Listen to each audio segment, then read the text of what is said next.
From the studios in San Diego, California, this is Frank Fired Up here on the Mixed Up Sports Network on this Wednesday, the third day of August 2016, a couple minutes past the 5 o'clock hour.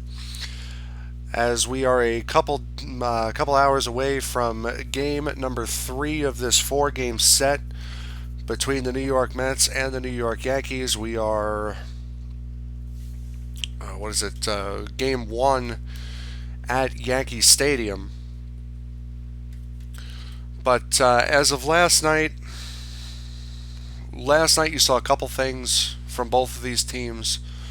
Last night you saw that the Mets can somewhat hit for runs. They did have a couple of big flies from Travis d'Arnaud and Alejandro De Aza. They did have a couple of big flies.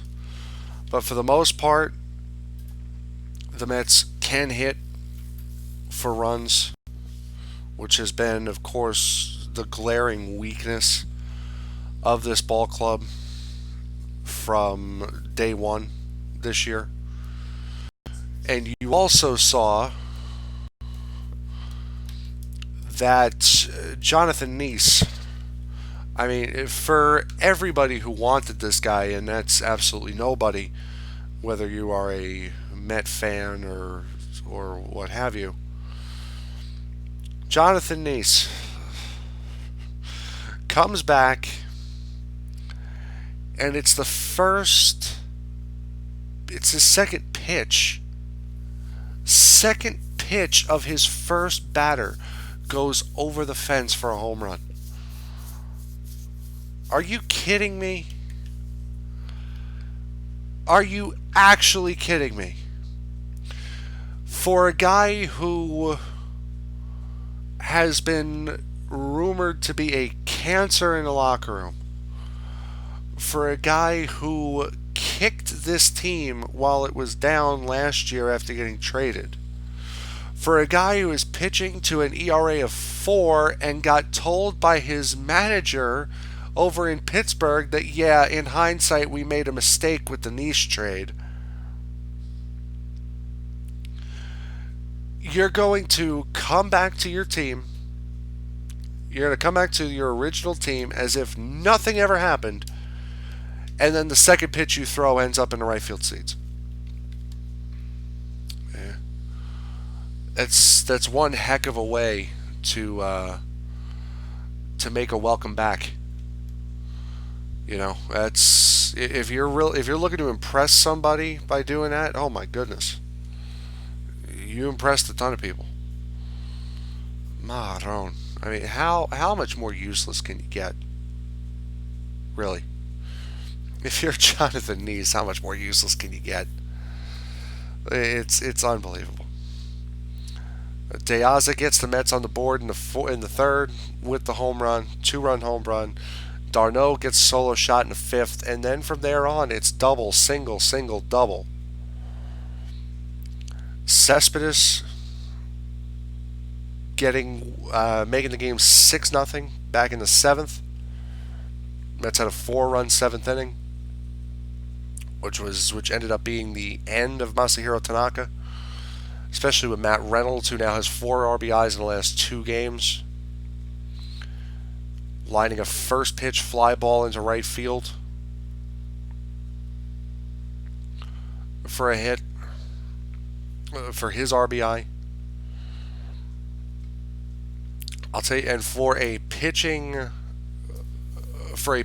duel like what we were expecting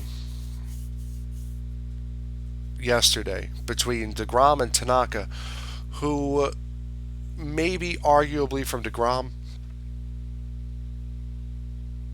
but Tanaka, pardon me, it was Niese's first pitch of the ninth inning, pardon me.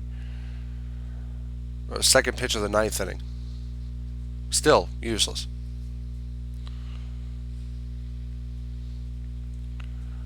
You can argue that DeGrom maybe hasn't been the best pitcher that the Mets have had all year. That you can argue definitely Syndergaard.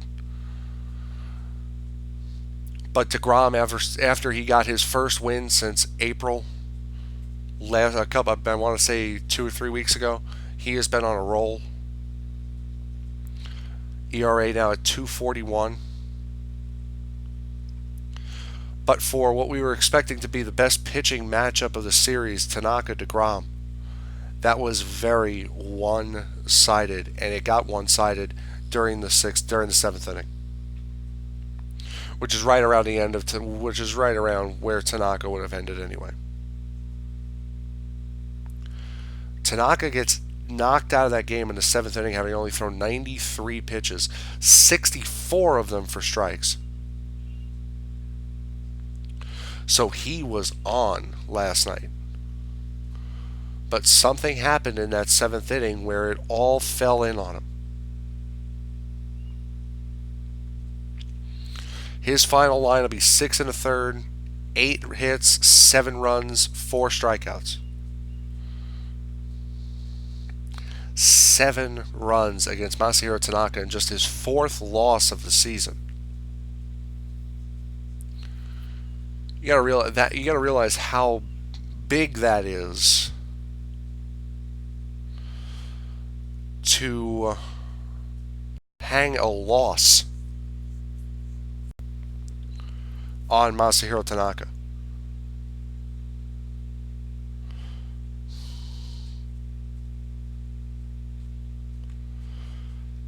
His only losses, he's lost his last 2 outings. He lost in New York. He lost in New York last night, and he lost in Houston on the 27th. Before that, you have to go back to June 11th before you find Tanaka's losses. June 11th against Detroit, and then June 1st at Toronto.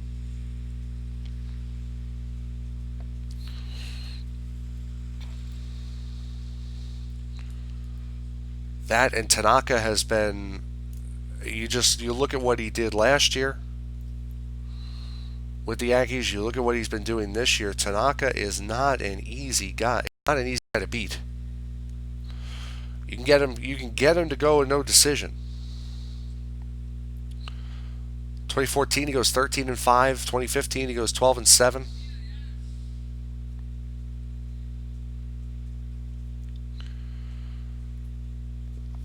Tanaka, you can get him. You can get him enough to get a no decision. But it's not that often you can hit him hard enough to get a loss, and that's what the Mets were able to do last night. They were able to get Tanaka a loss. Also, the rumor you're hearing around now is what to do now with Alex Rodriguez. He's got this year and I believe next year on his contract. I know he has next year. I don't know if he has anything beyond that. I don't remember off the top of my head.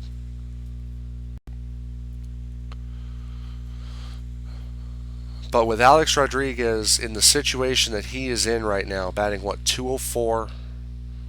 He's not in the lineup tonight, and we'll get you the lineups in just a moment, but he is not in the lineup tonight. Has not hit for a lot of success this year. He's coming on 42, he's just turned 41. His last 7 games, he's 1 for 17 with a walk and 7 strikeouts. His last 15 games, he's 5 for 38 with a home run, 2 RBIs. And his last 30, he's 17 for 94, 2 home runs and 10 RBIs. In his last 30. He's batting 181 in his last 30 games. 0-57 in his last 7. 0-57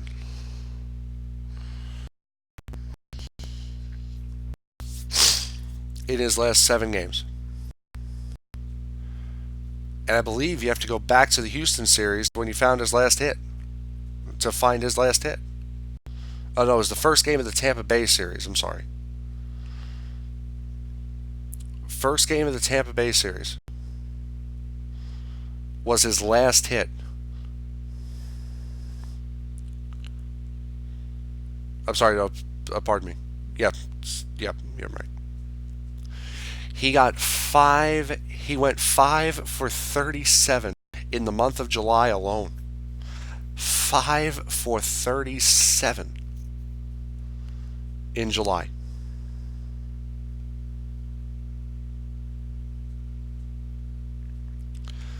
And his batting average since the beginning of July has been on a steady decline.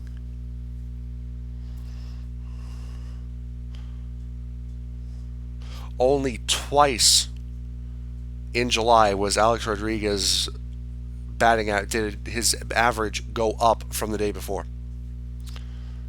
July 9th, it was 220. He didn't play again until July 15th when it was 221.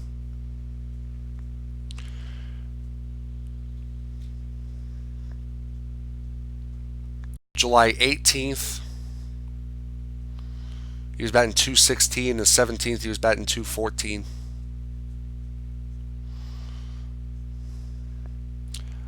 What the question now for the Yankees is: do you cut him?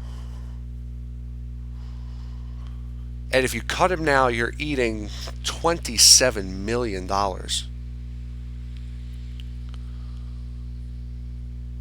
Or do you wait out a month, wait until the rosters expand to 40, and then try to bury him at the far end of the bench, and then maybe cut him during spring training next year? Because honestly, I'm thinking last year was his last year. You're looking now, last year you saw an Alex Rodriguez who was looking for redemption, looking to not clear his name, but show, hey, I didn't need to take PEDs to be great. I can be great on my own.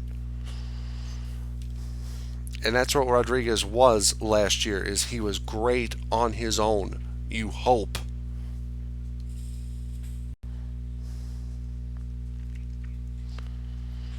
And if he wasn't great on his own last year, then you know what? There's no hope for the guy.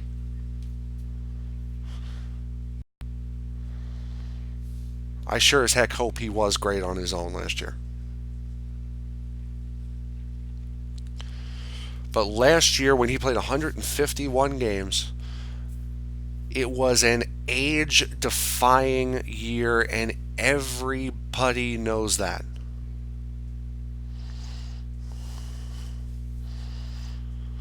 33 home runs, 86 RBIs, 84 walks.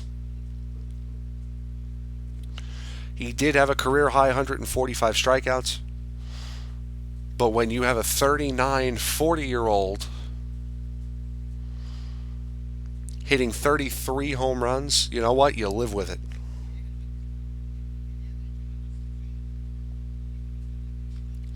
He's got 9 home runs this year, 29 RBIs. Honestly, for me, the only reason why you keep him is because he's 4 home runs away from 700. And we all know now it's not a clean 700.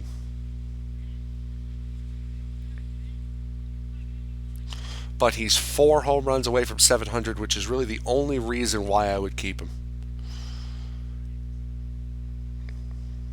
Is to leave him in that, to make him, maybe have him play 3 times a week. Pray to God that he hits 4 home runs before the end of the year. And then that's it. No more A-Rod. It has been a 20-year career for A-Rod. 20 years. Played 17 games in 1994.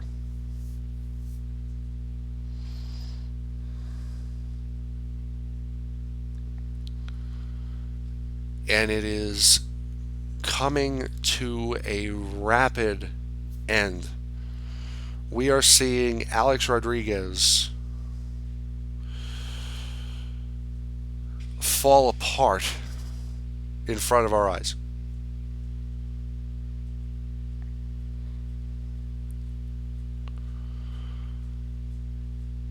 As I said, for me, there's only one choice for the Yankees. You're not going to eat $27 million. I'm sorry, it's not going to happen. If you're the Yankees, play him a couple times a week and pray to God he hits 4 home runs, and after he does, that's it. Bury him on the bench in September to where he never plays. Then then it's over. Try to talk to A-Rod, try to force him to retire, because if he doesn't retire, the Yankees are just going to cut him coming out of spring training next year.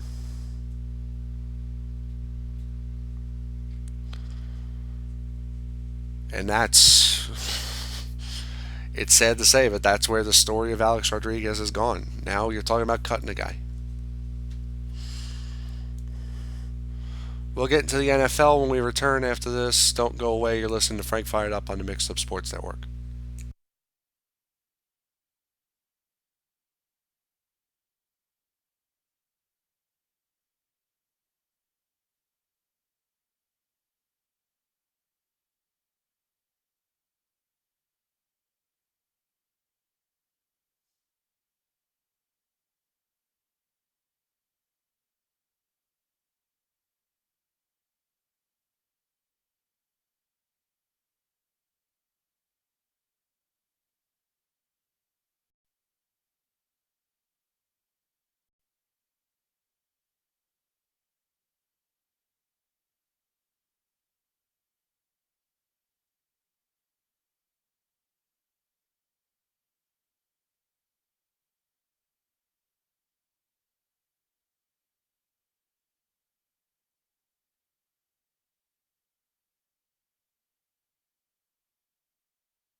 All right, we're back, and with all these contracts coming off the table for the Yankees this next season, you're looking at CC Sabathia, who has a vesting option in 2017. He's making $25 million this year. Mark Teixeira comes off the books this year for the Yankees, which is 22.5, and then Alex Rodriguez comes off next year if the Yankees decide to keep him. So you're looking at what, $67.5 million tied up in just three players that run out either at the end of this year or next. So the Yankees could go out and possibly sign another big name to a big, ludicrous contract. This is definitely the era of ludicrous contracts. When you think of Mark Teixeira, the big contract that he got to come to New York, Alex Rodriguez, Sabathia, the big contract to stay, coming off of his great year in Cleveland after getting traded to Milwaukee. Then you're looking at guys like Albert Pujols, who the Angels are sorely regretting that contract to bring Albert Pujols to Anaheim. Pujols still has another couple years left in him. When was the last time you heard Albert Pujols do anything in baseball? I mean, it's unbelievable. But now you're starting to see teams get it right, like the Miami Marlins, who signed Giancarlo Stanton to a 10-year contract. Well, he's 23. So I mean, you got these. You still see these big contracts with it's the younger players getting them now, which are great. But with Tuesday being the first day out of the trade deadline, it's the first time the new players get to play with their new teams.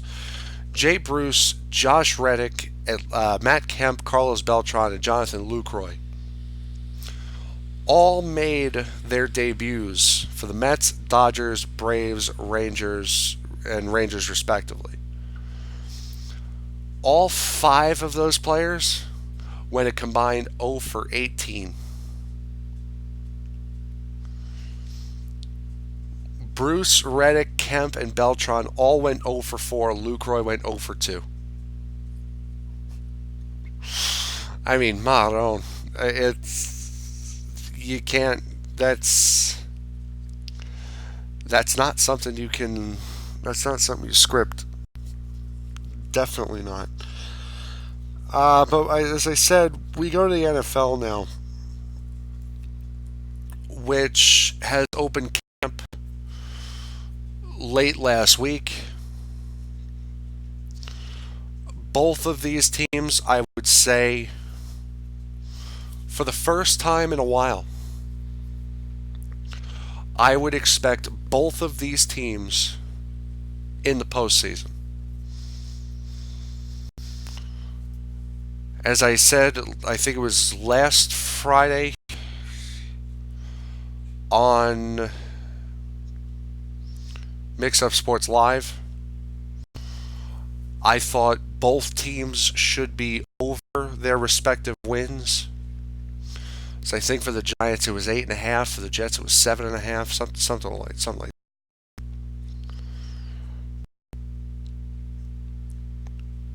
But I definitely now, you've heard nothing but good things out of Giants camp from Shepard, saying that he's blowing Eli Apple off the line, blowing right past him, which, I mean, not a lot of people liked the Eli Apple pick, myself included. But to hear that our second round pick is beating him off the line at a consistent rate, the question is, can Shepard continue to do that during the regular season? Fitzpatrick, from what we've heard, had a bounce back day today, throwing 4 touchdowns. 4 for 21, 14 for 20 overall today.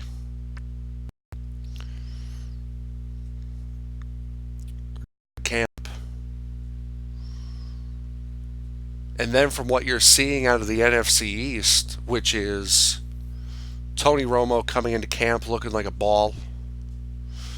Dez Bryant can't catch, which I'm not going to read into that. Just in the same way, I'm not reading into um, much in the same way I'm not reading into the fact that Josh Norman continues to get beat by Redskins receivers. Because if Josh Norman is playing his hardest right now in the first couple days of OTA of training camp, then he's got something wrong with him.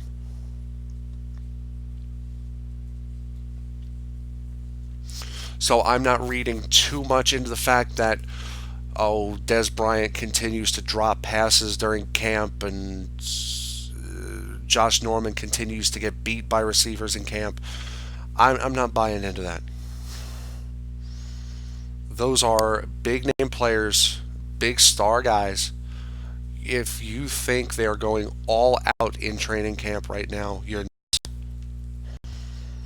I am sure both of those guys will be just fine when it comes to the season. Odell Beckham Jr. did not practice for the Giants.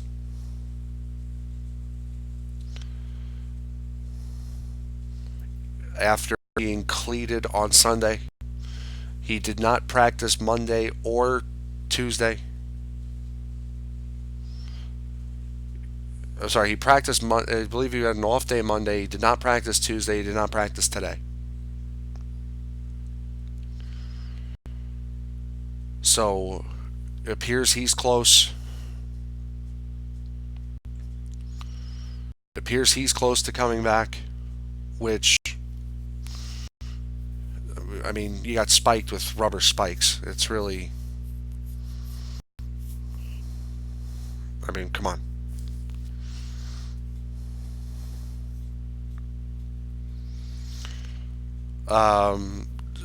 The update on Darrelle Revis, for those of you who have been following camp, this is from Rich Camini.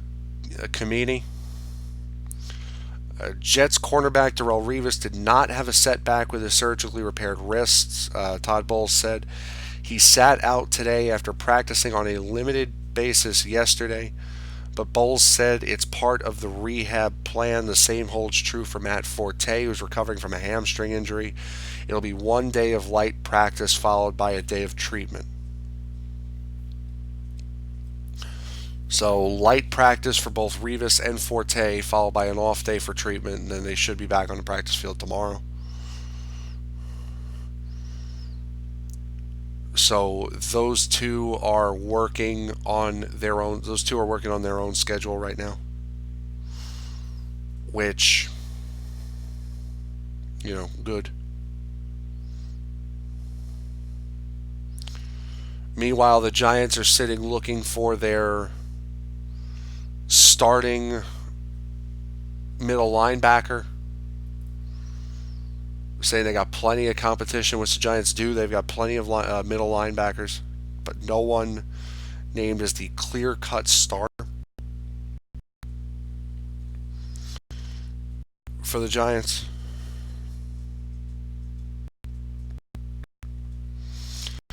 As I said, I do expect both of these teams in the postseason next year, this season. The Jets were 1 game away with essentially the same exact team last year. And now the Giants have upgraded defensively, which they needed to do on a overhaul scale. And they did just that. When you get a guy like Janoris Jenkins and Olivier Vernon, when you're paying big top money for the guys like that, you know what? You're trying to do something.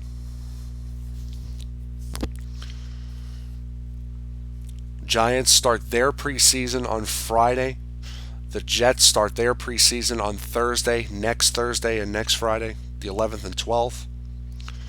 Both of them will be at the Meadowlands. The Jets will welcome in the Jaguars. The Giants welcome in the Dolphins.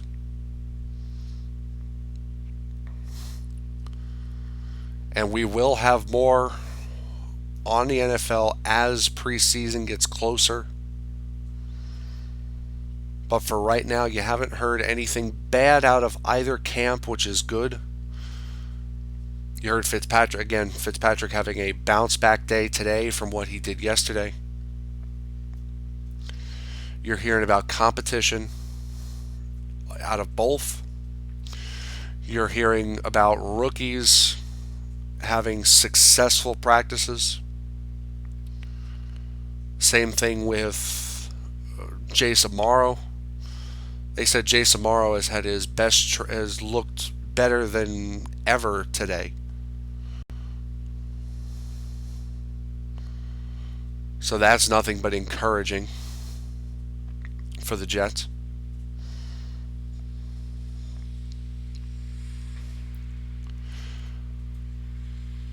You're hearing nothing bad come out of these two teams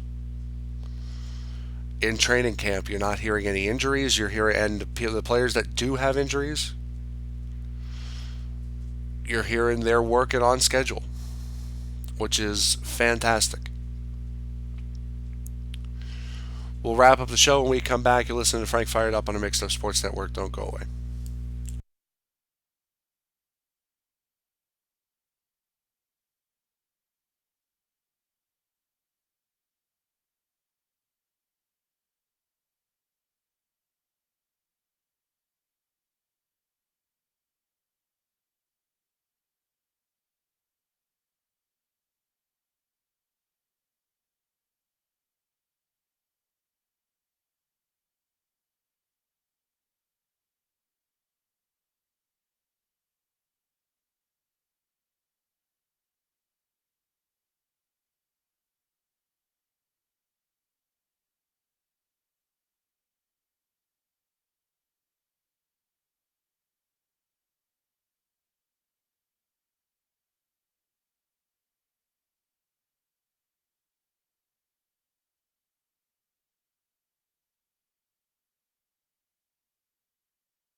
All right, we're back.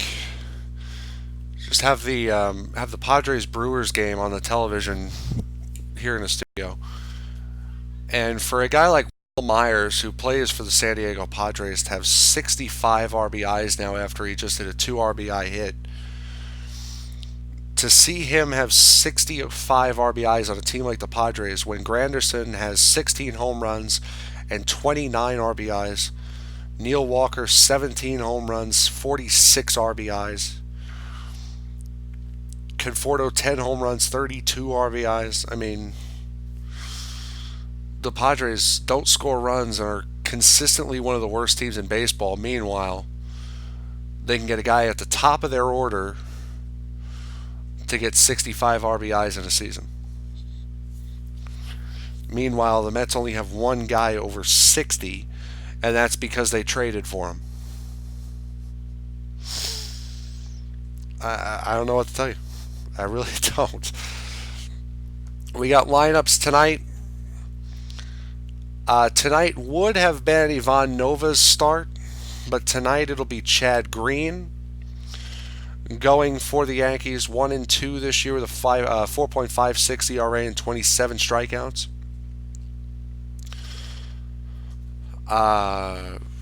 Green last pitched the day of Nova's last start, July 29th, and threw 67 pitches. So he was, one, he's ready.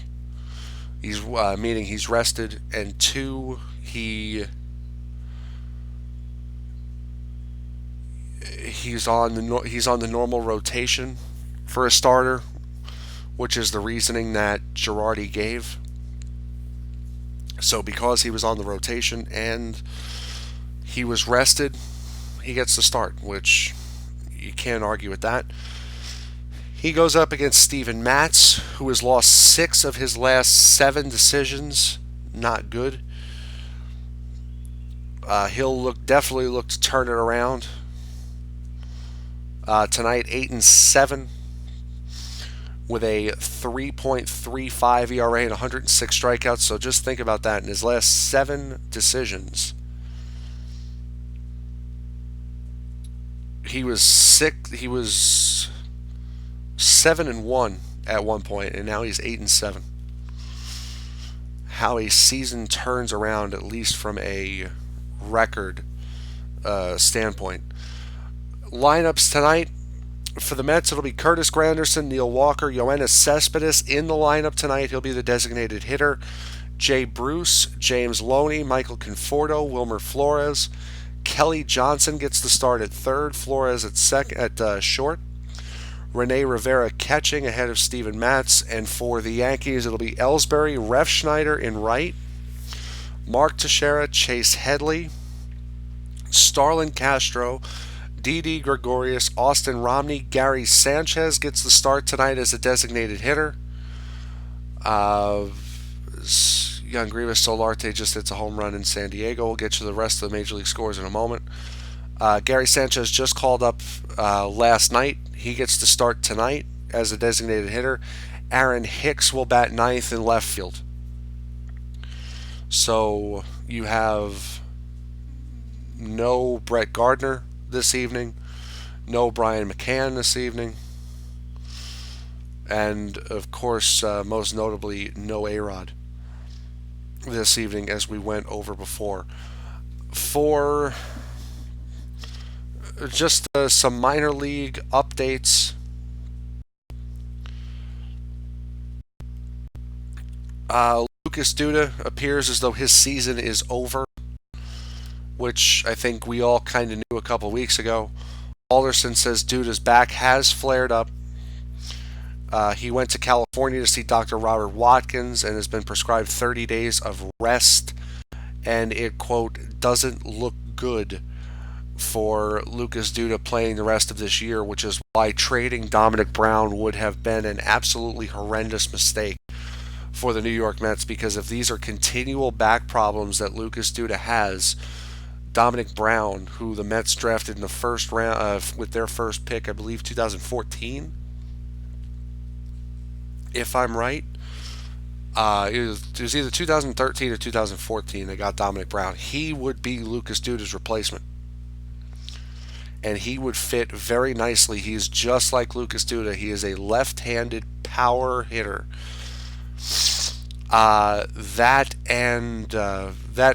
Dr. Robert Watkins also said that he does not believe surgery is required to address Lucas Duda's latest setback.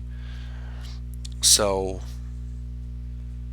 I mean, where do you go from there?